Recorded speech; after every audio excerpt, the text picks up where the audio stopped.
Electric Friends, a Gary Numan podcast. The songs and stories of a music icon.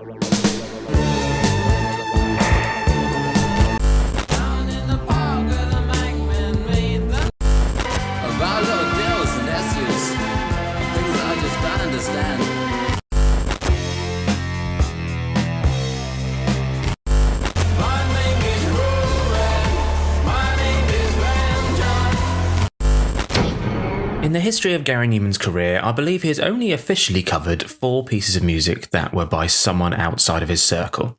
2 were the questionable Prince covers, largely for tax purposes in the Machine and Soul era. We'll tackle those another day.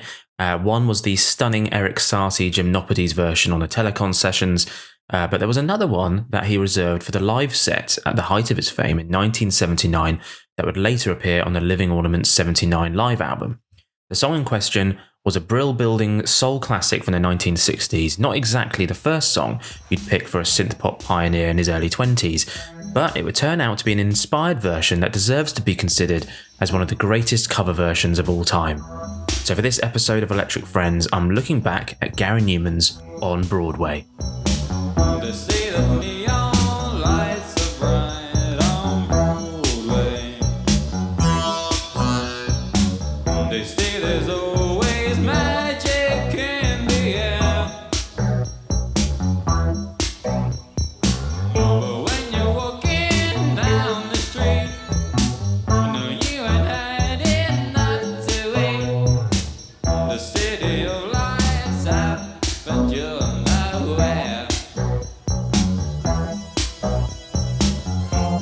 So On Broadway was written by the famous songwriting duo of Barry Mann and Cynthia Weil in collaboration with the iconic team of Jerry Leiber and Mike Stoller.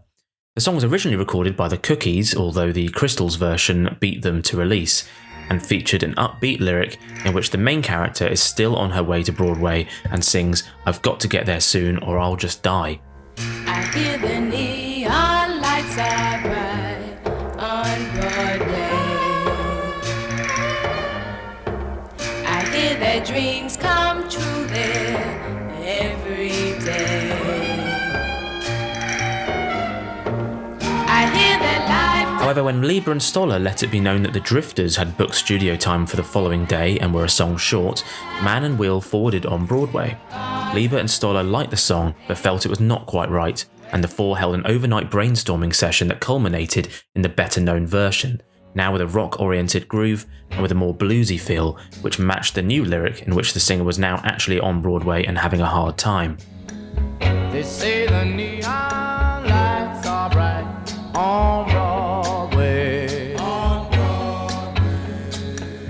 They say there's always magic in the air. On Broadway.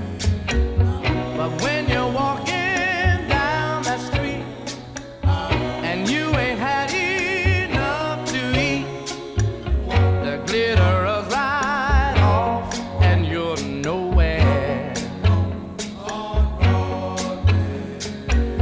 A young Phil Spector played the distinctive lead guitar solo on the Drifters version, which was a hit, reaching number 9 on the Billboard Hot 100 in 1963. George Benson also scored a hit with a cover in 1978. So growing up as a kid in the early 90s, before I discovered Numan, I was actually really into 60s music, as that was what my parents grew up on and had lots of albums and compilations. And one of my favourites was On Broadway by the Drifters, as it was on one such compilation. I always loved its backing guitar, its incredible melody, and all these years later it still sounds so timeless and is still one of my favourite songs. Which is why it was particularly exciting for me when, during my early days of collecting Numan albums, I discovered that of all songs, he had performed a cover of it. The song formed part of his touring principal set in 1979, and he performed it 16 times. One such recording was recorded at the Hammersmith Odeon on the 28th of September 1979 to form the first release of Living Ornaments 79. However, On Broadway didn't make the original album's track listing. An expanded 21-track version was reissued on a double CD in 1998, which included it on the full version. It was also included on the CD reissue of The Pleasure Principle and was the B-side to the rare 7-inch single of Remember I Was Vapor in 1980. The band in question for the touring principal was Gary, Ced Sharpley on drums, Chris Payne on keyboards and viola, Paul Gardner on bass, Russell Bell on guitar, percussion and keyboards, and a certain Billy Currie on keyboards. And it was Billy who provides the incredible instrumental break for On Broadway on the ARP Odyssey.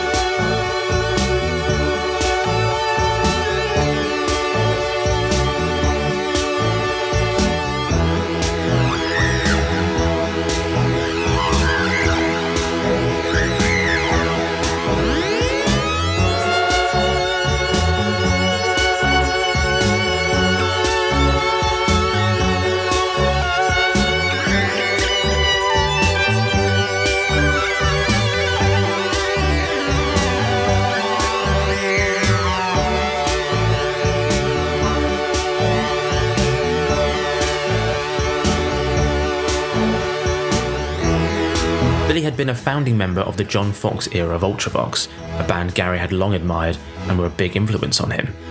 Following Foxx's departure earlier in 1979, the band were on a hiatus, and it was during this period that Currie teamed up with Numan and his band for The Pleasure Principle and its tour.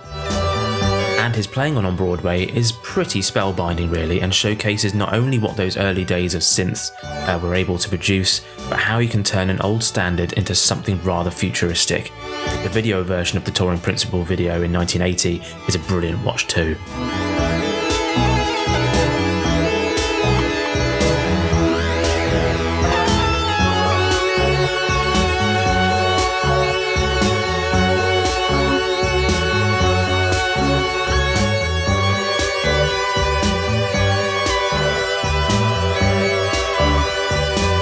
Gary had a mixed relationship with Ultravox. Writing in his Praying to the Aliens book, he explained, "During the tour, Billy Currie started to talk about getting Ultravox back together, and I was all for that. It was a bitter disappointment to me later, after Ultravox reformed and achieved some notable success, to see them slag me off in the press. I sang their praises for a year, and I always acknowledged them as an influence at a time when I was one of the biggest artists in the world, and after they had been universally written off by the media. Their new singer, mid-year, started running me down in the press, claiming that I'd only praised Ultravox because I'd stolen all their ideas in the first place. This was not only untrue, but extremely uncharitable. I felt with some justification that I had been instrumental in getting them back to the public eye, and to read Midge's comments, especially as he hadn't even been in the band when I was a fan, was upsetting to say the least. He had also said that the only reason I had big light shows was to hide behind the lights, and they didn't need them because they were in touch with their fans or some such crap. They then went out on tour a few years later with a decent light show themselves, and then he said they did it because they owed it to their fans. I never understood why he said those things, but I've not forgotten it. Perhaps some people are able to shake off these things and don't worry about it, but I can't leave them alone. I make it very personal. I'm trying to get over that, but it's in my nature." But back to On Broadway, and why did Gary decide to cover it? He actually told Electricity Club in 2017, "I'd always loved the On Broadway song and finally had a chance to play it live in a setting that was appropriate. Doing a synth version of it was perfect given the success that I'd enjoyed with electronic music. The Billy Currie part of it was simply down to him being in the band at the time and the fact that he's just a fantastic player. He was a bit of a hero of mine at the time." It wasn't even the first time he referenced On Broadway. In You Are In My Vision from Replicas, he also name-checks the song. Focus on the feeling I've detected while I'm sleeping. Sing a chorus of On Broadway and deny it all. Gary would later perform the song with a different arrangement in 1984, during the beginning of his downturn period, appearing on the Leo Sayer show. He said in Praying to the Aliens, "He was a very bouncy, likeable sort of bloke. He had his own TV series where he would go out and get involved in various people's hobbies. Mine was obviously flying, so in addition to filming my new song in the studio, a crew came up to Duxford Airfield and filmed me flying an old DC-3 around. I was always keen to do anything that involved aeroplanes, not just because I enjoyed the flying, but because I was forever trying to undo, piece by piece, the damage done by the accident. Since we started finding out what the stars do in their spare time, I've been surprised how many of them pick a hobby that takes them right away from everybody else, so they can relax and be completely on their own. Now, my next guest does just that, but he's a guy who aims to be up there. Not only in his work, but in his private life as well. Now, take a look at this. Well, I came down here to meet a star. Not Ginger Rogers, but a guy who's flying in and piloting himself.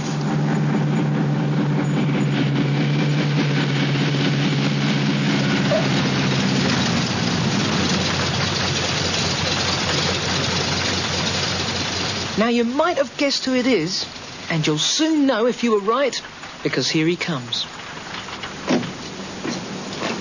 Gary, welcome back to Earth. That was a good landing. All right, a bit heavy. Yeah.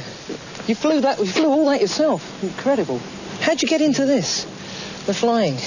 I've always lived near the airport. It probably comes from that, I suppose. Yeah? I've just always been around it. Fascination in planes? Yeah, well, any machine, but mainly airplanes. And this one's quite famous, isn't it? This is the Vera Lynn.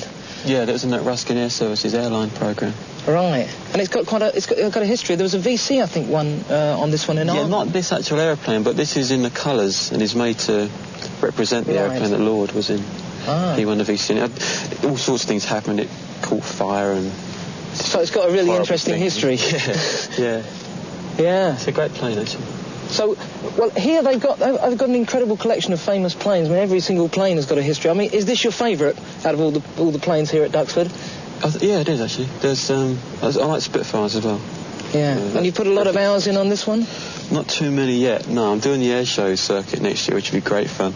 Yeah? I'm looking forward to it very much and hoping to get this on my licence. Is there quite a contrast from rock music by doing things like this? Well, it has a similar excitement about it, but you don't get critics for one thing, which is well, that's good. Yeah. That's an advantage. Do you find? Yeah. I mean, is it really an escape to find a sort of a release in flying? You know, I mean, I suppose so. I didn't do it for that reason. I didn't get into it for that reason, but I'm sure it has that effect, and it gives you something that takes your mind completely away from the music business, because this is such a serious subject and such a passion for me. A lot of my fans said that Leo Sayer wasn't credible enough and that I shouldn't have done the show. I thought that was a crap thing to say because I knew what they meant. There are certain things I've said no to over the years because I felt they were wrong for me, but when it's a show by someone whom you know and like as a person, to not want to go on because they're not credible enough would suck. We also performed a version of On Broadway together, which I recorded at Rock City. Leo came up with the idea that we should perform the song as though we were drunken tramps. I was saying, yeah, okay, and thinking, oh no, I've never been drunk for one thing, and had an element of acting about it which I'd always tried to keep well away from. Anyway, we did it and it wasn't too bad. Before I went on, there was a warm-up comedian who was getting a lot of laughs at my expense because I dyed my hair bright blue. He kept on going on about me borrowing my granny's blue rinse. Tick and Tock were there with us, dressed up as coneheads. They wandered over to him and, without saying a word, but using mime, they managed to make him the butt of the joke. It was brilliant, very clever, and I was grateful to them. Though as weird as it is to hear Gary team up with the high-pitched Leo, and Gary looks rather awkward in the video, understandably, I actually really like this version and wish it was properly released.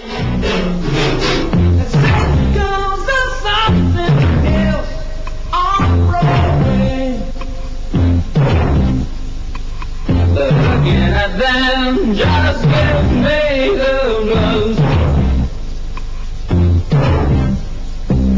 'Cause I'm gonna make some time, but all you've got is one damn dime. I'm walking down, won't even shine your shoes.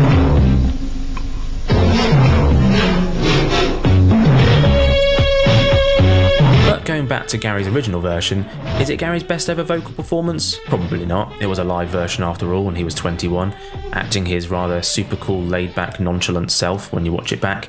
But it's the overall vibe of the song, complete with Billy Currie's solo performance, which make it a real hidden gem. And I love that Gary even thought of it as an idea in the first place. And similar to Gymnopodes, I kind of wish Gary would have covered a few others of his favourite songs over the years, even if just on tour, because he and his band always came up with awesome arrangements on both of those tracks, and it makes you wonder what else they could have conjured up. I can't imagine Gary doing a covers album in 2026, but who knows? It would save him the stress of writing new material at least. They say the girls are something else on Broadway. Looking at them just gives me the blues. 'Cause how you gonna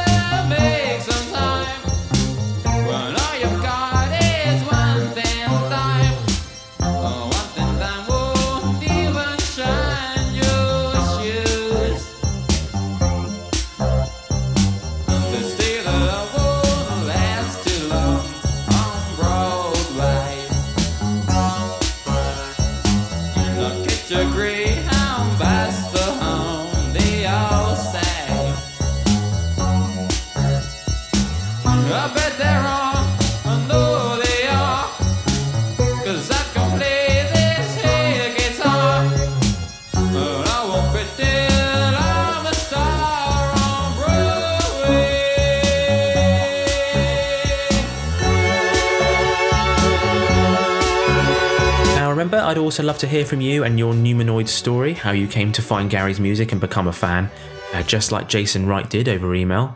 He says, "Hi Tom, firstly huge thanks for a great podcast. Been listening to you since you slipped me a card at a gig a few years back." That's probably actually my wife, as I always feel a bit nervous doing that myself. My journey started as a 12-year-old laying in bed with my little transistor radio and a silly single earphone, the tinny sounding white things, remember them? I was supposed to be having an early night, school in the morning, you know the drill. I was sneakily listening to John Peel Under the Sheets, then, amongst all the punk and new wave music, comes on Down in the Park by Tubeway Army. It was like something turning a light on in my brain. Couldn't wait to get up to our local record shop, spin after disc, to try and buy the 7-inch. After a week or so, it arrived in the shop, and I was hooked, a Numanoid. I have not only purchased and collected virtually all of his vinyl, but been to one gig from every tour since the touring principle not missed a tour. Even managed to slip in a couple of VIP trips, awesome. Wembley 81 was unbelievably good. I think every gig has been good, but for me, there have been 3 or 4 standout gigs. Wembley 81, obviously, Margate Winter Gardens on the 27th of October 1983, the Roundhouse 16th of November 2013, I was there for that one, Wembley 7th of May 2022, I was there for that one too, and Hackney Church 17th of October 2023, I was there for that one as well, and the Concord 2 Brighton on the 24th and 25th of June 2025. Sadly, I wasn't there for that one.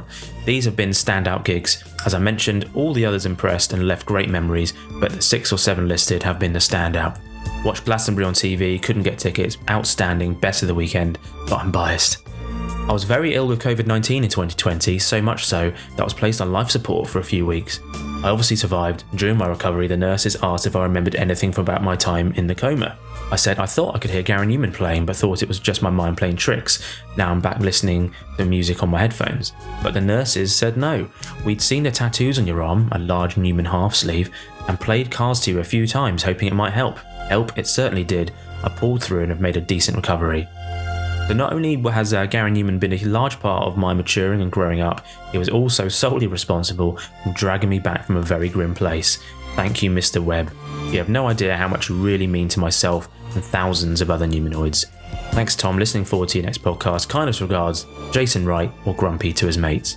Well, thanks so much for that, Jason. That was an awesome email, and I'm really glad to hear you pulled through, especially with the help of Gary himself, of course. And if you'd like to do the same or just to get in touch, please email me newmanpodcast@gmail.com or find me on all the socials @newmanpodcast. Of course, you can also find me on YouTube, where I upload the podcast too, as well as video versions of all my interview specials. I'll be back soon with more episodes, perhaps a new Numan News bonus ep. But for now, have a good one, stay safe, and speak soon.